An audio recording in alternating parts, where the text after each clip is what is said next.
Hi, everyone. How's it going today? Today is actually my birthday, Happy and birthday. thank you. And so I'm excited to be here with Shannon to talk about web design because that's like the best birthday present you can have. I don't know about that, but It is totally own it, Shannon. Okay, so today I have with me Shannon Gross, who is an awesome web designer. She has her own company called Studio 144, which for some reason I always want to say 141. It's 144 design. And so, Shannon, do you want to just give us like a little intro, who you are, what you're about, how long have you been in business, yeah, all so that it's called stuff? 144 because a gross of something is 144. Oh, So like 12 is a dozen, something like that. I've been busy or in business for almost 5 years now, which is like so crazy to me. But I started my business when my kids were little, and I got my start in graphic design, and then decided, hey, let's move towards website design because I've always wanted to jump into that. And I don't know, I jumped in with both feet, and it's been amazing. so what kind of brought you to web design? Like what was it about it that you're like, So that I'm appeals to me? yeah, so I'm of the generation that learned HTML in like eighth grade, so we got a young start with coding and all of that. And I just never really embraced it, even though I had some background in it. I was like, oh, I kind of pushed it off, push it off. And then I finally was like, I should just do this. It's awesome. I've always been interested. And finally just went in, you know, full ticket. So That's awesome. So, website for me is kind of like a huge pain point because, and I think a lot of like business owners can kind of relate to this. It's like you either pay somebody to do it and they're not exactly 100% what you want, or or you do it yourself and then you're kind of dealing with like that tech stress of like, how do I do this? What am I supposed to do? And you kind sure, of just yeah. like weave your way through and it's confusing and all that stuff. So I'm glad that you're here because I have like I have a lot of questions. If you guys have questions, see, hi Diana, I can see a comment here. So I think that's a good Yay. sign. I think that's a good sign, guys. So if you have questions kind of while we're talking, feel free to drop them in the comment box and I will ask Shannon. Otherwise, I kind of have a list going. Okay, so when it comes to like just getting started, all right, new business owner, what, I guess, like, first off, what do you recommend? Because I'm on WordPress, but I would not say it's the easiest to use, but I do think that it's the most flexible later down the road. So then it's kind of like, so if you're doing it Yeah. yourself, this is for the DIY people. If you're doing it yourself, what do you recommend? Yeah, so if you're just building your own site and you're just getting started, your budget's probably a little bit smaller. Squarespace space or Wix is a good option. They have a kind of a do-it-yourself option that you tell it what industry you're in. You give it a few pictures, and it will throw up a site for you. Is it going to be the And most you can change custom? all those themes and stuff, right? Like you have like hundreds of themes to choose from and you can just swap it out and you Kind don't have to pay of. for each one. Yes. So I'm not as familiar with Squarespace. I'm really familiar with Wix. So Wix, at least the last time I built a site on it, you build it, and then if you want to change it out, you have to start from scratch. So Ooh, yeah, so you can't like just change themes really easily like on WordPress. But that said, if you are just looking to get something up super quick, it will help mhm. you with that. And it's pretty affordable too, I think, Yes. right? Yeah. So they're called like all-in-one solutions. So they do all the hosting. You can get your domain through them, and they will help you build your site. But what you're paying for there is their proprietary software to build it as well. So Okay. they can actually be more expensive than something like WordPress, but the initial time investment to learn it is much smaller. So Okay, that kind of brings into the next point of like, can you give me the basics? We're starting, okay, before we even get it down to like the Wix, like we need a domain name. that's right. Yes. We need hosting. Can you kind of explain like what hosting is and how is Sure. that different from like, Yeah. how is it different from everything? So as soon as you have your business name and you're thinking about go online, get your domain. Once Mhm. you start searching for it, it shows up somewhere and someone starts buying them. And then when you go back to buy it, it's harder to get it. It's more expensive too, right? Yes, I I've can't. had it where they've like bought a domain that I was using that I let expire for like 2 days, people, 2 days. Yes. And like they put a bunch of porn on it and it was like Yes. super spammy. And I I had to think buy that back and it was expensive. Okay. I'm pretty sure there are people who just sit around and do this, but so once if you're, Get a if your life. business is Bob's Flowers and you're like, I want that website, if you search for it, buy it then. Don't go back and try and buy it. Because Oh, usually that's interesting. $14 should be about $14. But if someone already owns it, you're going to have to pay a lot more or compromise on the domain. So it's going to have to be Bob's Do you Flowers, Colorado or whatever. do you buy like do you use GoDaddy or what like that? I know that's what I've bought my Yeah, domain from, but I think you can buy it from other places too. there are tons. So it's called a domain registrar. Basically, you're Mhm. registering that domain. Um, you can buy them through anybody. It really doesn't matter. GoDaddy's a good one because they actually give you a lot of control over. It's called DNS. So that's the back end of talking where your domain looks at your website. So they actually do give you a lot of control. Just don't ever use GoDaddy for hosting. It can I've cause done a that lot of too. problems. Yeah. I've done that and then people broke into the site, like hacked it. So that was Yeah. a And whole the thing. biggest issue with GoDaddy is their customer service. You can't get a hold of anybody to help you when an issue like that No, happens. So, not at all. yeah. It's ridiculous. Okay, so what is hosting? Like we got the domain, that's the name. Then Yes. we've got the hosting.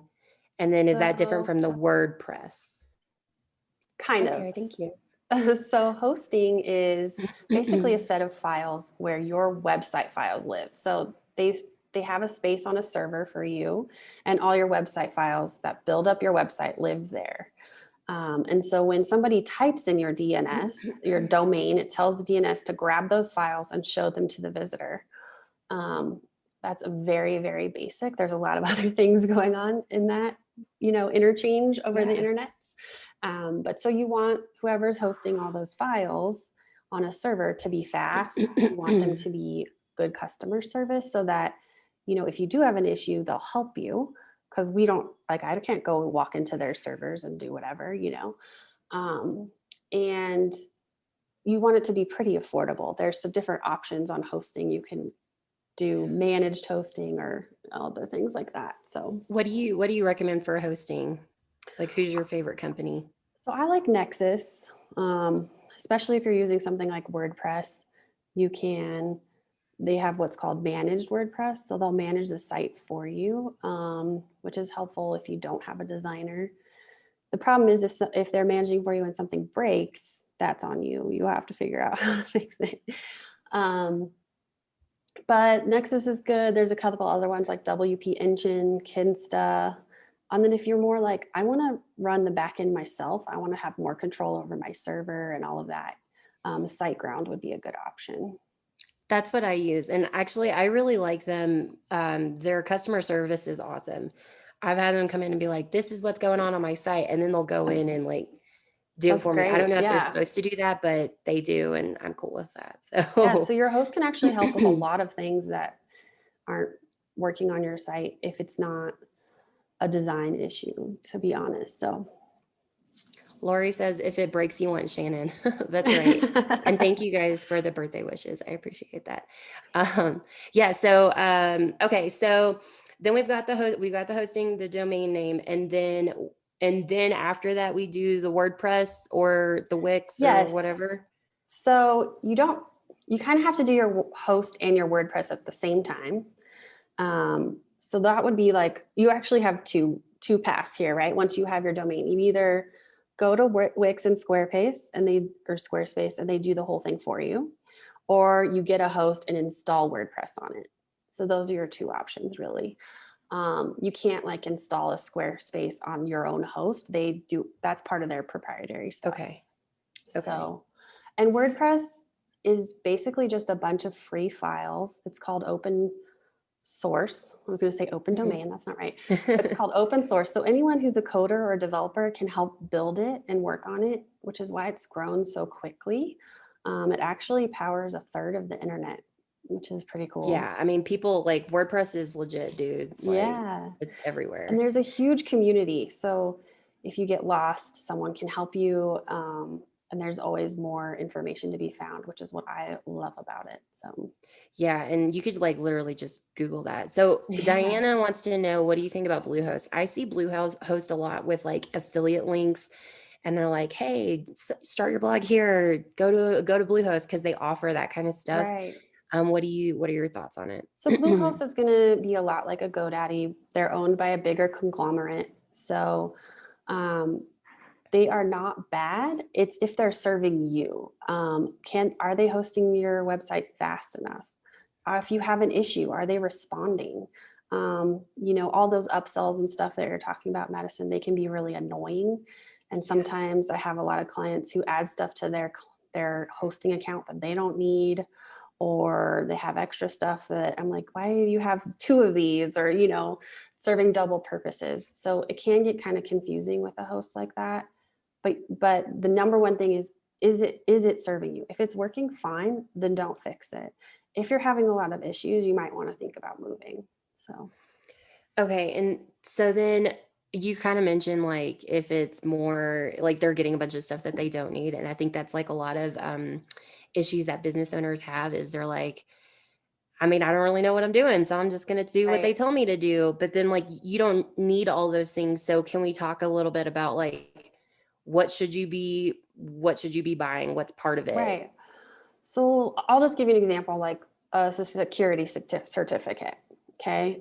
There's free ones out there. You should always be able to get a free one. The downside is that it expires every 3 months. So like Nexus will auto up it for you. That's a free cost. Like it's not a paid service, That's and they cool. reissue it every 3 months. And I don't have to pay for an SSL for all of my sites. So that gives you the little padlock up at the top if people Mm-hmm. are wondering what that is. Whereas like And HTTPS, S, right? correct. It gives you a Okay. secure connection to your site, which is a big deal for Google, that they're pushing all the sites to be secure. Mm-hmm. Whereas GoDaddy will offer you a free one, but then they'll offer you, because they want to make money, they'll offer you a $70 one a year. And you could buy that, but what advantage does it give you? Not a lot. So I think that's the kind of stuff that's hard for business owners to navigate. They're like, oh, well, I do want my sites to be secure, so I'll pay this. But in reality, unless you're doing some really like HIPAA kind of stuff, you don't really need it. Okay, and so then we're going through these. So you've got your host Yeah, and your domain name. You'll need an SSL secure certificate, but those are already like that is often included in the hosting, or you could get a free one. Like SiteGround does mine for free, or like they right. offer it for free, Yeah. just with my plan. And usually the free ones are through Let's Encrypt. So Okay, and that's what it's we'll add a called. link to that, guys. And then if you're doing like Wix or Squarespace, you don't need themes or anything like that. It's just part of the plan. And a lot of that'll kind of be bundled for you, one-stop shop. If you want to pick and choose your domain and then your hosting and this, then you're going to go to like, 3 or 4 different companies. So for me, I have my domain through GoDaddy. I have my hosting through SiteGround. I've got a WordPress website. And then the theme that I have for my WordPress website is called Elegant Themes, or like Divi theme, which is like a drag and drop. But if you're on Squarespace, you don't need to buy a theme. That's So all. can we talk a minute about themes? Like what do you have? What are your thoughts? Yeah, so I don't use a theme, and so I can't speak super expertly on this.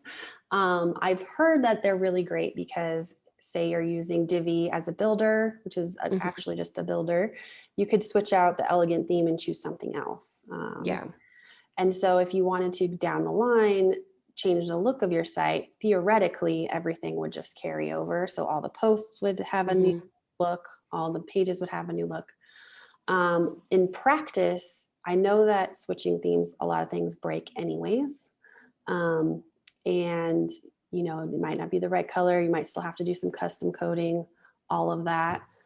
So I use a builder called Oxygen. I wouldn't recommend it for DIYers. It's got a lot of, you need Does it a, have like code and stuff that's super intense? you need to have some developer knowledge. But I like it because I can build sites really fast and I make them just what I want them. I don't have to follow anyone else's design. Mhm. Um, so that's kind of my answer there. I'm sure you could research more about themes. Um, the what I've heard in the WordPress community is, again, you just want to make sure there's good customer support. Are they updating it regularly? Have other people rated it highly? Like, so just do some research before you purchase a theme. If you're looking at one and then you're looking through the reviews and 5 people say they can't get it to work, well, that's a big deal. You Yeah. don't want to buy that one. Yeah. Or if, on the other hand, everybody's giving it 5 stars and it's working great with all their plugins and everything like that, that's probably a better theme. So, I would also say, like, because I've bought themes in the past from a place called Studio Press, which is a really common WordPress theme that you can buy, and they rank very highly.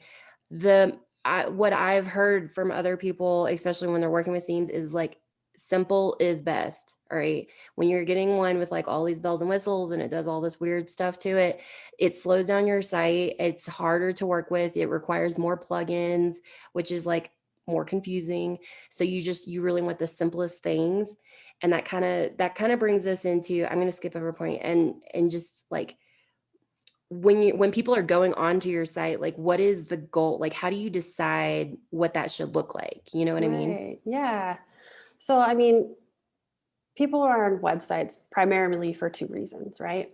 Find out more about you and then, either call you or make some kind of call to action that way, or buy a product, whether they're buying your photography or maybe they want to schedule an appointment. So Hmm.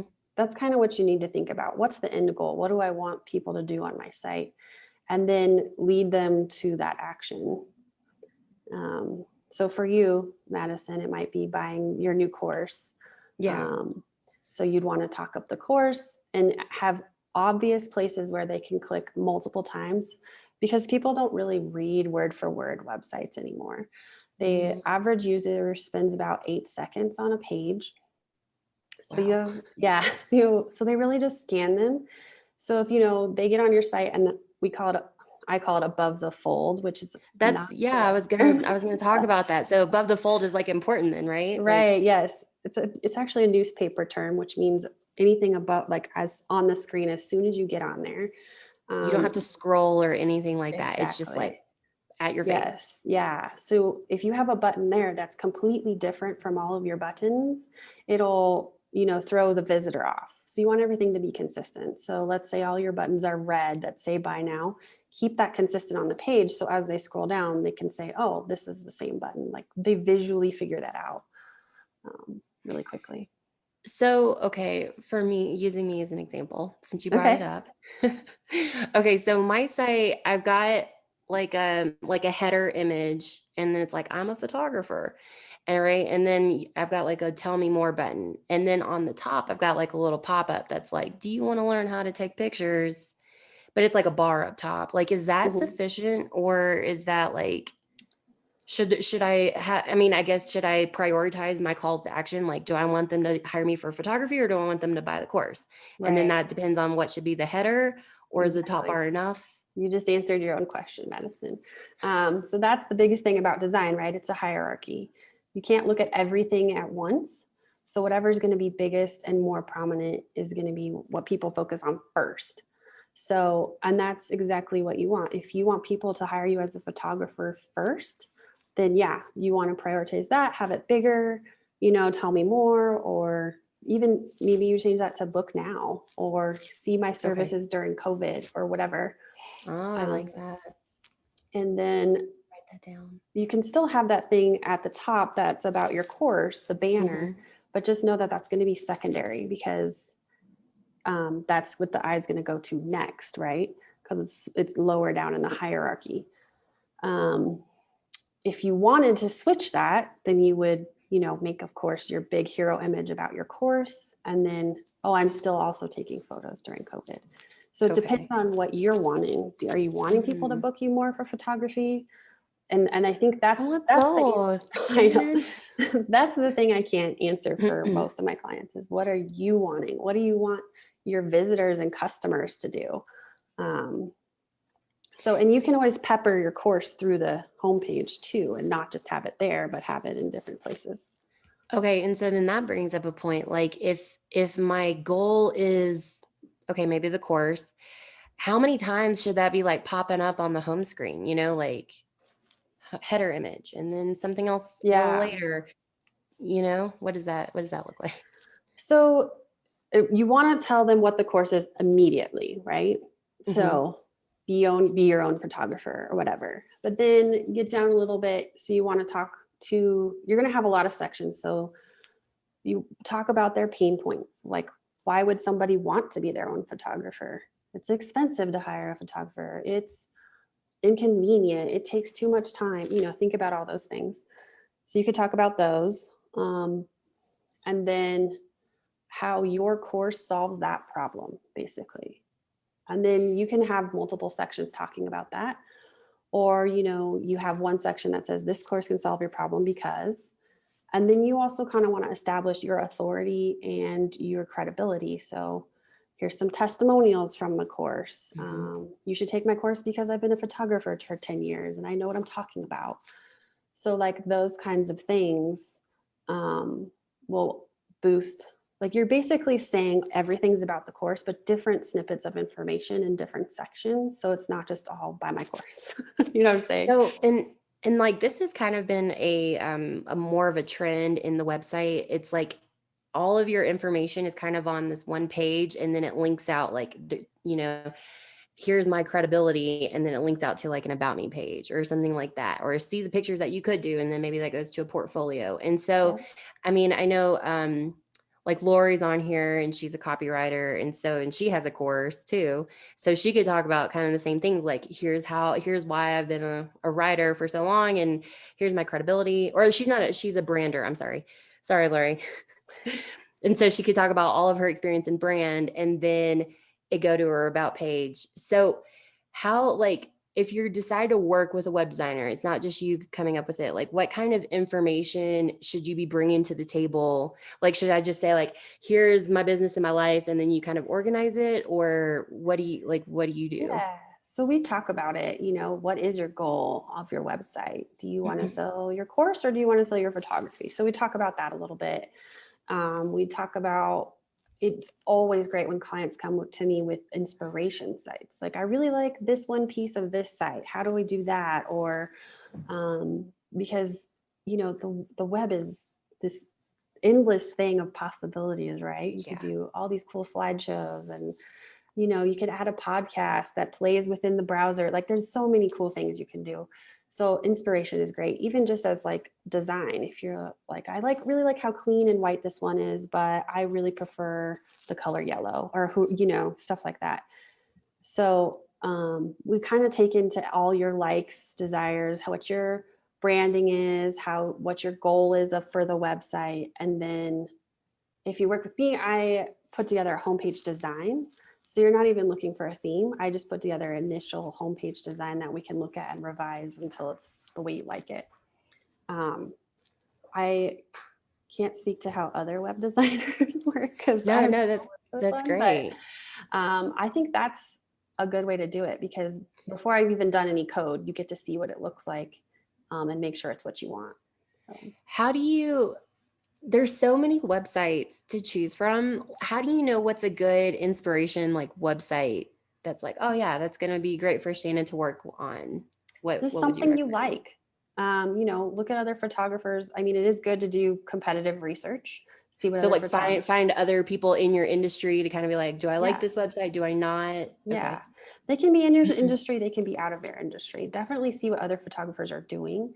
I'll actually switch industries. I did a website for a floor and tile guy, and the websites in his sector are terrible, right?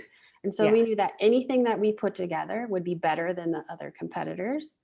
And so then we had to kind of look outside the industry. What do you like? He liked more of a clean design with, lots of pictures that showing his work and stuff like that. So, it just depends on your industry. I also have working on a website for a client right now, and she likes more stuff like the big blog names that are just single women doing their entrepreneurial thing, like Jenna Kutcher and all of that. So those are really inspirational sites because they are really advanced and do lots of cool things. So. Yeah, I mean, so like there you hear it. Like, pick something in your field to check out, and if those suck, then move to people who like pay a lot of money to get their site done. And because at least you have like a goal to work towards. Like, I'm not saying that your site's going to be like Jenna Kutcher's site right off the bat, but it's something to aspire towards. You can kind of see how she lays things out. Okay, so, and then I guess, let me see what else we have here. Does anyone have any questions on like kind of the layout, the flow, the design, anything like that? Does it help you to come up with like a site, like if I were to come to you and if I put together like a site map of like, these are the areas that I want to talk about in my business. And then you can kind of take that and like turn it into something or. Totally. Sitemaps are great. We usually talk about what pages you want. We've already talked about that in the coding process.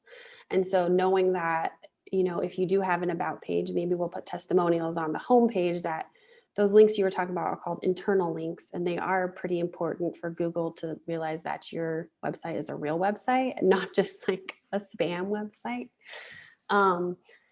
So we can think about things like that. I kind of have like a formula that I use. It's based off of Donald Miller's Story Brand. If you guys that's such a good book. Yeah. A lot of people have mentioned it. It's so good. Yeah, it is.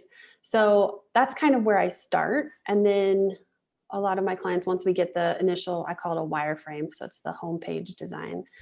They'll say, well, I feel like it's missing this, and we'll try that. And so honestly, there's no right answer, but there is kind of a starting point that you should probably have these few things on your homepage. And if someone makes it all the way to the bottom, they should have most of their questions answered. And then they can go through the rest of your site.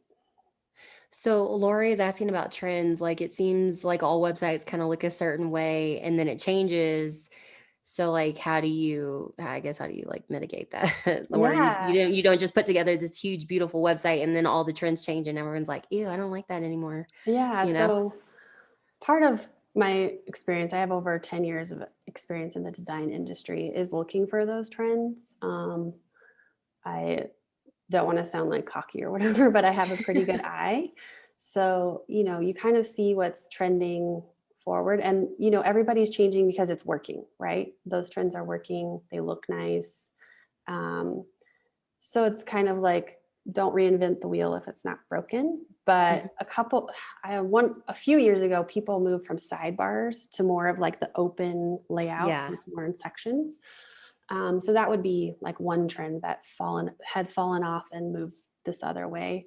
There are some people that were ahead of that trend and some people behind that trend, but I think that's where we're at right now. I'm not sure what's trending next, so we'll have to keep our eyes open. So if it changes, do you recommend your people change it like when it kind of goes through, or is it like this slow process that's like, well, eventually we'll update it. It's not a big deal. Well, everything in website design is slow. So you can expect to redesign your site every 2 to 3 years anyways. And so by that time, there might be new trends. It just depends. If you had like a brand new site 3 years ago and someone built it and it's super cutting edge, it might not change as much. If you haven't redesigned your site in 10 years, that's going to change a lot. So, Sue, you're so sweet. She says, not a question, but wanted to say, I appreciate both of you, especially your creativity. Thank you. Thanks, and Sue. She's enjoyed what we're sharing. So that's really great to know. So can we break off for a second and talk a little bit about colors on the site? Like, do people come to you with colors, or are you like, that color is a little old or out of date, let's change it? Like, how do you approach that? So most people have branding colors that they've already established. And you want like probably max 2 like pop colors is what I call them. So a bright red or a bright yellow. I have this woman who has this beautiful purple. Purple. And then as far as website design, you're going to have like 1 or 2 pop colors and then a lot of neutrals. So white, black, a light gray. Maybe like for that purple, I use a really, really light purple for like background so that it's not in your face. Like you don't want to have purple everywhere, obviously. Right. Yeah. Because your primary goal is to call out a few things and relay information about your business and get people to buy. So like the buttons might be purple. And then the background will be a really, really light tint of that purple. So that's kind of my advice on color for websites is have one pop color and then all your other neutrals that you use. Okay. And this is back to the design question, but like, how do you know if your site is easy to navigate? Like if it makes sense. I mean, because it makes sense, especially for the DIY people. It makes sense in your brain because you put it together and like you know where everything is, you know what this goes through. Sure. But like, how do you know when it actually is easy to navigate and people can like, oh, I figured out how to do this and this on your site and it was on the first page and it's super easy. I'd get your friends involved. Yeah. You know, the best way to do user experience is to have some users use it, right? So Yeah, totally. have some friends go and say, okay, I want you to order my blah, blah, blah package, you know, my executive package. Can you figure out how to get there? And just give them some time with an iPad or a computer and see if they can figure it out. And if it takes them a really long time and they're like, I had to click 20 times to get to your package, it's probably a little too hidden. You know, your ideal sweet spot is 1 to 3 clicks. So they should get to be able to get anything on your site in 1 to 3 clicks. I can give you a really bad example of a site like this. The Foothills Parks and Rec website is so hard to navigate. I cannot figure out like where to pay memberships. So if you want an example of something not to do, go to that site. Should we pull that up? No, it's a nightmare. You're like, no, it's awful. And you also have to keep in mind that a lot of people are using their phones nowadays. So if you get on your own website on your phone and you can't see the same, you know, content or something's hidden or it's even harder on the phone, that's a problem too. So Lori brings up a good point. Do you ever use like heat mapping tools to kind of see like where people are clicking and you know what their flow is? She said that she uses one called Hotjar. I have not. That is not something I've explored. Well, I would say none of my clients. My clients haven't wanted to do that yet, but that's something this is what I love about web design is it's always changing and you're always learning. And so, yes, I'd love to get into more of heat mapping and how that works. And I'll have to check out Hotjar. Yeah, but just for people who are not sure what that is, it pretty much just shows when people come onto your site where you click on things. And then does it show the order too, Lori? I'm not sure if it does or not, but it shows like, okay, they went to this section of the site and then they dropped off here. So then you can kind of see like where people are falling off. And then if that section needs to be optimized or if it's like, you know, if it's not, or if it's fine, you know, or if it's converting. Cause that's the whole point of the website is like get people on the site and then convert, do the call to action. Yeah. And so you can do a lot of that through Google Analytics without having to set up heat mapping. You can see if people are converting, how many visitors you've got, how long they're spending on your site. So you can still also get a lot of data that way. But if you're not having conversions and you're like, why is nobody clicking on da-da-da? You could set up a heat map to see maybe what they're looking at instead. That's interesting. Lori says it can make recordings to literally watch a person's mouse through the site. So that's really cool. So it does show the order then. You could see. And if you do have something like that set up on your site, you're going to want to make sure that you're notifying your visitors that you're using cookies. Yeah. So that would be that would be like a secret, like Madison's secret over here, because I'm very bad about using privacy policy stuff. Yeah. So that you just want to disclose something like that. Okay. So do you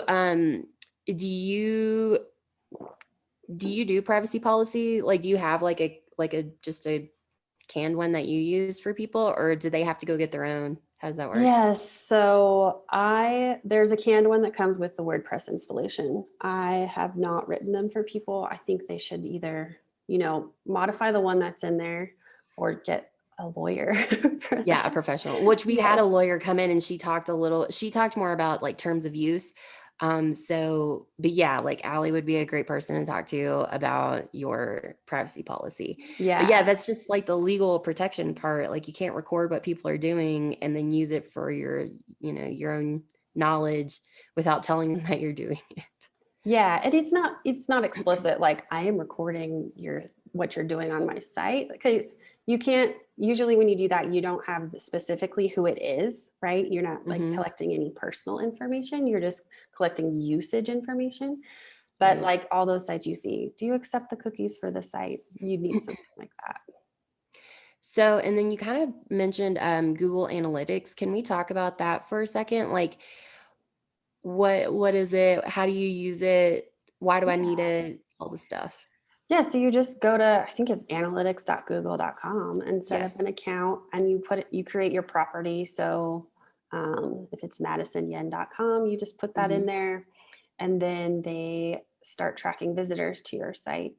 Um, Google Analytics is a very deep hole, so you can learn a lot of things. But basically, you Oh, want to like I don't know. see what pages are people visiting, and you want to see your traffic go up over time. If you're doing everything right, are you getting more visitors? The longer people spend on your page, the more relevant it is to Google, because it tells them, hey, you have more information that people are actually reading and spending. Like, so then they're like, oh, your site is relevant, let's boost it up in the page rankings. Mm-hmm. So, okay. And then that kind of brings up like a blog. Right. So, like, is a blog necessary? And for everyone who's like, what, that doesn't mean anything. But like a blog is that relevant information that people read, that you consistently update. And so like, how important is it to have a blog? Do we need one, or can we get away with just having a solid site with no blog? Um, so the answer is yes and no. You can get away without a blog, but that means that most of your pages will need to have 1,000 to 3,000 words. So if you, Why? Why so yeah, many words? That's so many. yeah, that's a lot. So that's a lot of content to have on a homepage, right? You wouldn't want to have all of that on your homepage because no one's going to read it. So Yeah. it's a good way of parceling out all that content and keeping it relevant without having to update every page super often. Mm-hmm. Um, it doesn't have to be a blog. Like I have a client he's updating his newsletter. He's adding his newsletter to his page his website every month. So that's not like, oh, I need to go out. I think a lot of business owners think of a blog as super intimidating because it sounds like a lot of work. And it can be, but you don't need to go post every day. If you're already sending out a monthly newsletter, why not double back and put that on your website? So, Okay. So, and then, I mean, that makes sense. I've also heard that like if you have too many images and not enough text to balance it out, that doesn't do well. Like, can you talk about that a little bit? Like, how many images per text do I need? it doesn't do well for Google or for visitors. Both. I mean, well, I think obviously visuals are like really nice to have, and people can like, oh, I can see what you do, and I like all these Right. pictures, and it communicates faster than like reading a whole paragraph. But Google doesn't necessarily like that, right? Because then it's like it can't read photos as much as it can read text. Right. Yes. I don't know. I haven't really heard that. As from a design perspective, it is a lot easier to do like image with text, so it breaks up the eye. You're not having this Mhm. giant block of text, Yeah. like super intimidating to read through. But I think, visuals are a great opportunity to show people what you do instead of just having them read. If you go back to the fact that everybody scans a website, if they work with you, Madison, and say they see all these photographs of successful business owners with all these beautiful branding photos, That like would be that's great. way more exciting, right? Than like reading a whole thing about how you did it. And, Yeah. not that it's not Yeah. interesting, it's just more work for They have the to like visitor. work together. So what images have you found work the best for, businesses? Yeah, so it depends. Like for what you do, you obviously want to show your work. But like say for a spa, would I want to see the outside of their spa, or would I want to see images that make me feel like how I want to feel when I leave the spa, right? Mm-hmm. So maybe relaxing, and a woman being relaxed, or, a hot bath and there's steam everywhere. So anytime you can get a photo that conveys how you want your visitor to feel once they've done your services, that's the best type of photo. And So, like a location shot, that would be okay, maybe like on the about page or sure, right, the yes, location spot, right? that Like would be then you could actually totally show appropriate, what you're getting, but maybe it's not like a homepage worthy right? kind of shot. Exactly, because Okay. think of your homepage as like your first impression, right? As soon as someone gets Hmm. there, that's what they're going to see, and you don't have very much time to make them feel and think of why they should hire you and then hire you. So, okay, Lori's on and she's a brander, like a brand marketing guru. Marketing, yeah. What would be a good shot for her, would you say, on like her homepage or You something like know, that? I believe she works primarily with women, but I don't know.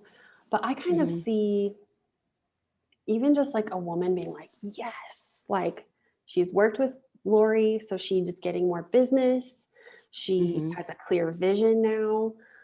Anything like that that kind of conveys where your clients will be after they've been done working with you. Hmm. Um, so I'm trying to think of another good example, but I'll think on it. And if we come up, so I'll tell you. Well, and so like as the branding photographer, I would come in and I would say like, all right, here are the images that I think you should get. Like I think Lori should get some of her working with customers and they're like smiling and they look happy. And then I would want pictures of Lori kind of like working on a laptop and then kind of like, oh, hey, you caught me. Right. I'm a Exactly. brander. Yeah. So those ones also tell like who she is, right? And how What she she works. does, Yes. who she So works those with. are Yeah. great ones. Um, it's just that first, hero image. What can you really do that conveys, I call it success, but it's basically a successful customer path, not like Rocky at the top of a stadium. So for these people who own their own business, like it's just us, would you recommend having a picture of us first, or would you recommend having a picture of like your customer or the work that you do or something like that? I would recommend whatever evokes that feeling in your customer, right? So, Okay. So that's like the most important point is like how you want your customer to feel. yeah, because we're Okay. not technically selling ourselves, right, Madison? We're not like Yeah, we're a selling a Jenna feeling. We're Kutcher. selling like confidence. We're selling like that Sure. transformation that customer goes through. Right. That's a And good I'm point. I selling haven't like thought of it that way. successful websites, right? Whereas someone like a Jenna Kutcher is actually selling herself. So she should Hmm. have a picture. Um, and then further down, that's where the other images come in of like working at your desk, the process, what you actually Yes. do. Um, those images are definitely still valuable and appropriate, but I think for that very first one, it needs to evoke that feeling right away because as your intuition picks up on it. Okay. That's a really great point. And now I'm like, oh, great. That was my heading images of me. So I need to change that. Yeah, I don't think you have to. It's just that's That's a my opinion on it. Yeah. That's a great point. So, okay. And then just like some technical stuff about this, which I've been asked this a lot. So I'm going to come up with like a little worksheet for you guys. But um, can we talk a little bit about optimizing the images? Because I know like really large files slow things down. So how do you speed it Right. up? Like, what are you supposed to be uploading these pictures at? Yeah. So especially for like a photography website, you really run into issues with this because you don't want it to look grainy or pixelated at all. So you have to keep in mind that your laptop might not be the biggest screen that a website uses. It could be a big high def monitor as well. Mhm. So I generally save things at least 1500 pixels wide. Okay. Um, but you can down save the resolution to 72 or 100. And especially Okay. for photographers, you want to make sure that you convert from whatever color profile your camera is using to the sRGB profile. sRGB. Okay. Um, that's a really big one. And you have to convert it. You can't let like the browser do it or it'll look weird. So if you're What having if like really what if you download those plugins that it's like smushes the image down? Yeah, those work Does that too. suffice? Actually, I'll save it and then I'll do a Google page speed run test. And often that's the first thing that still pops up is you need to optimize your images. So then I like actually WP Smush. Such a fun Yeah, that's name. what I use. So yeah, and they can optimize it further. But then you kind of just have to go back and be like, look at your images and make sure they didn't lose any quality. So you just said something about like a Google test run. Like what is that? What is that? So it's called Google Page Speed Insights. Or maybe just Page Speed Insights, but it's run by Google. And you go in and put your URL in, and it'll give you a detailed action list of things you can do to speed up your site. And it'll give you a grade, just standard elementary school grades, none of this new age grading. So what I've seen most often is optimizing images that'll really speed up your site. And then you're going to start getting into stuff like deferring CSS or parsing JavaScript. Yeah, which I'm like, I have no idea what those words mean. So there's another plugin by the same people called Hummingbird, WP Hummingbird. And that can help you with that a little bit. But honestly, if you want to get more into that, it's good to talk to a developer. I think the speed thing is something that we're just like, da, la, la, la, la. All right, we finished our website. It's all good to go. But then when people, and maybe it loads fast on your computer because you did it. But then when people have to wait, which I feel like people have to wait a long time for mine, it really like pisses me off. Like if you're waiting for a site to come through and you're like waiting 3 seconds or something ridiculous, like, I mean, it's not even that long. Our attention span is like non-existent, but I hate slow sites and I hate like waiting for things to load, and I just want it to be fast. So, so that sounds like that would really will help you for sure. It'll also, when you get really down to into it, you could think about using a different theme. Sometimes themes make it slower. Optimizing your plugins. If you have a security plugin that's running all the time in the background, that can slow things down. So it does depend on your stack kind of on the back end too, but that'll give you a good place to start making it faster and hopefully not frustrate your visitors. Yeah. And then another thing that it has just been like a tech woe for me is like the spam. The amount of spam that I get is so frustrating. I don't know. Does y'all let me know, like, how are you guys doing? Can you like relate to me? Do you guys get spam too? What's something that's going on with your site that really like kills you a little bit? The spam. So I get it on the comments. I get it on pingback trackbacks, which I didn't even know that was a thing, but people do that somehow. And then I get it on the contact forms. So yeah, Lori gets spam too. I'm glad I'm not alone. Yeah. So let's start with the comment forms because that's a lot to unpack. So comment forms, you want to make sure you have a reCAPTCHA set up. Okay. So that robots can't go through and give you a lot of comments or send those forms to you like 100 times. Yeah. So that's the first step. Then for comments on like posts and blogs, you want to set up something like a Kismet. So that'll help. That's a plugin, guys. Yeah, it's a WordPress. When we talk about plugins, that is all for WordPress. So does Squarespace already have this like set up or what? I do not know the answer to that. I'd have to research that. I would assume that they already have something in place because it's like an all-in-one. But basically what plugins are is like additional software that works with your WordPress site. So for Kismet, it filters all the spam and puts it on your site so it never actually reaches the front part of your site.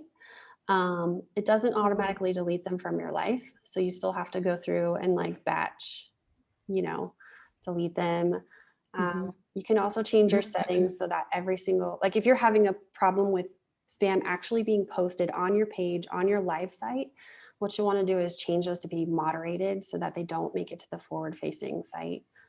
And then pingbacks. So pingbacks are anybody that's tagged your blog post somewhere else.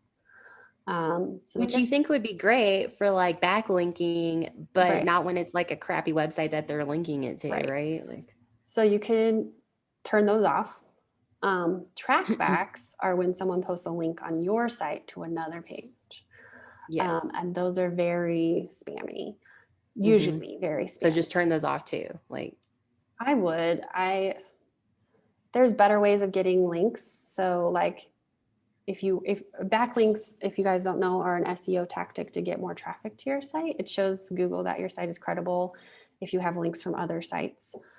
So we call that black hat SEO. So basically that means like it's an evil way of doing SEO.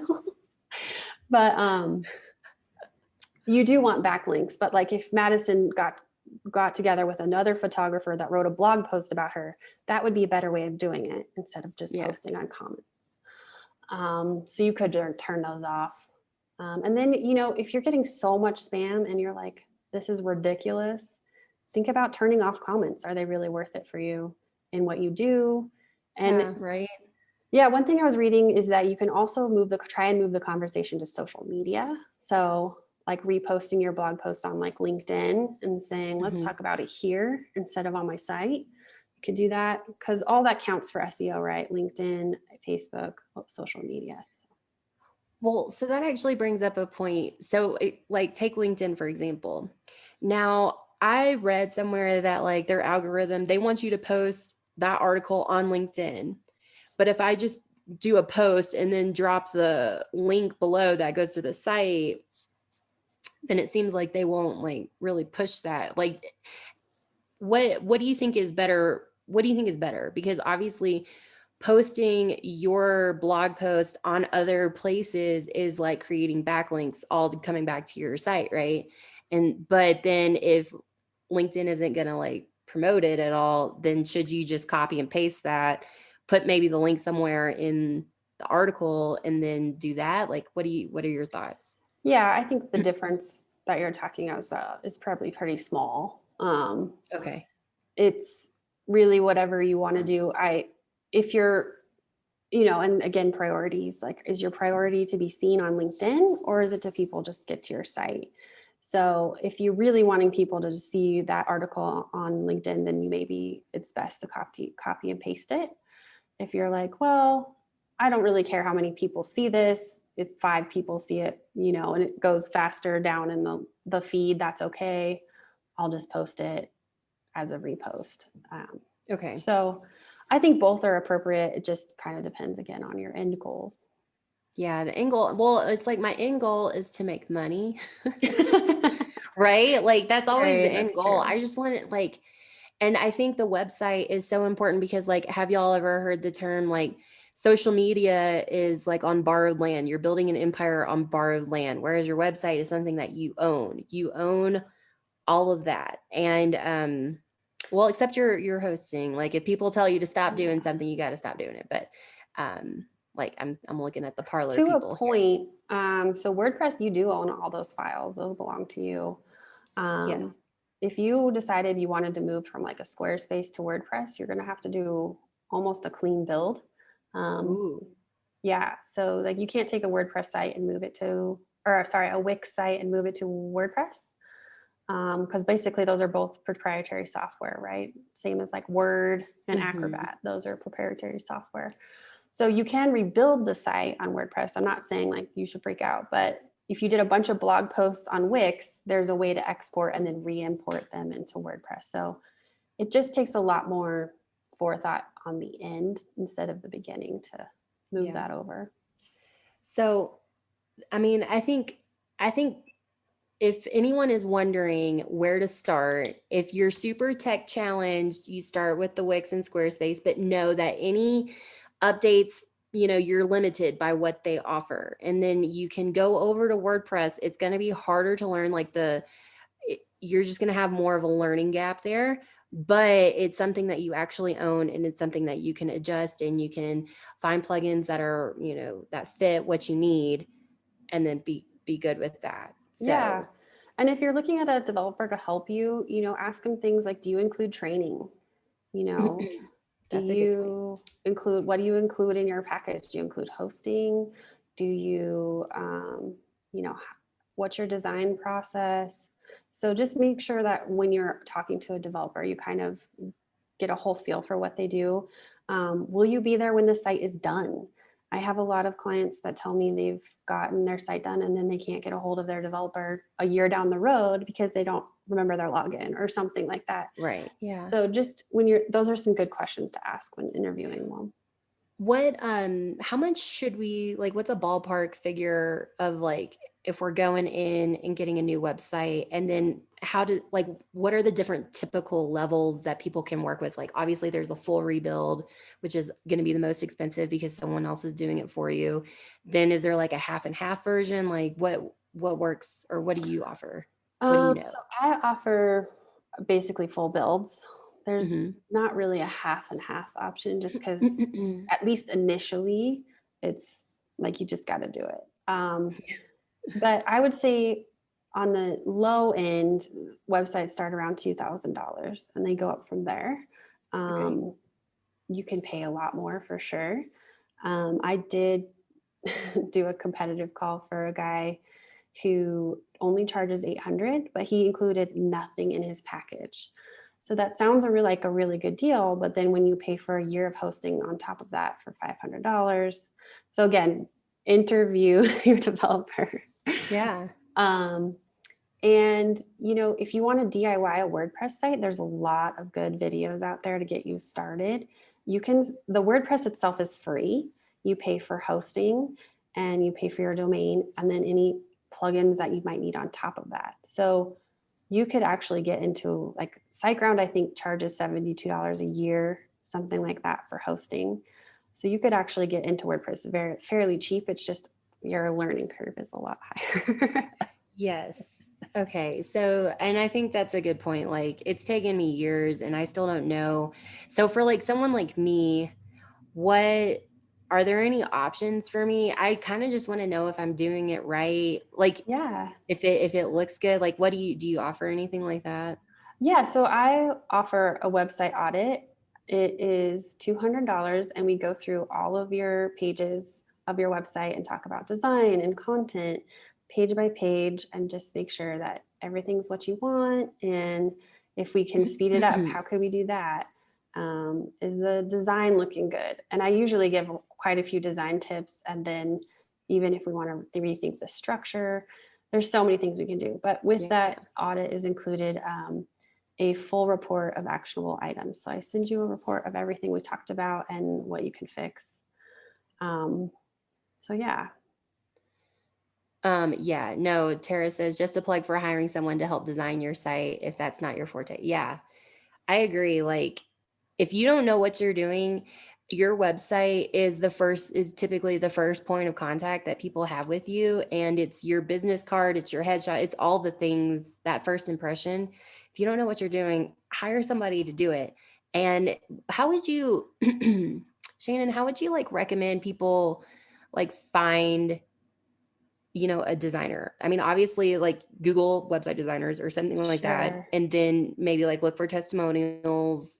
What else? Like, Yeah, ask your friends, especially if you have business owner friends, how did they get their website? Did they like their website developer? That's generally how I do it, because if they're liking their website developer and they're great, then they might know somebody who can help. If they don't like their website developer, you might need to ask a lot of friends, but that's what I would do.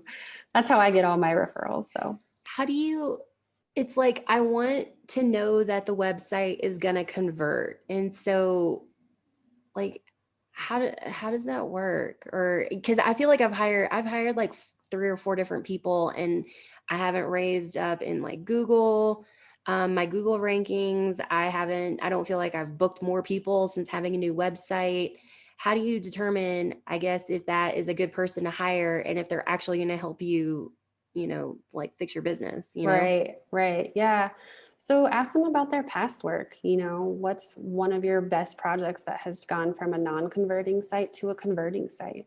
What did you do? What kind of steps did you take to make it convert? So all those questions will really help tell you if they're the one.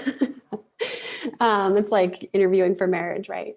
But those are good questions to ask. And then if they start talking a bunch of jargon that you don't understand, they might not be a good fit. You know, they should be able to explain it in ways that you can understand and make sense. Because I've talked to a lot of SEO developers too. Oh my gosh, SEO is so hard to understand. Yes. And they start talking about all this stuff. And I'm like, I don't know that that's really necessary, because it sounds to me now you're just, you know, giving me ear candy. So Yeah, you're trying to intimidate people to hire you because you're saying like fancy words that we that's don't right. understand. That's right. Anytime you drop SEO, that's like that, like, oh yeah, I'm A so smart. buzzword. SEO. Yeah.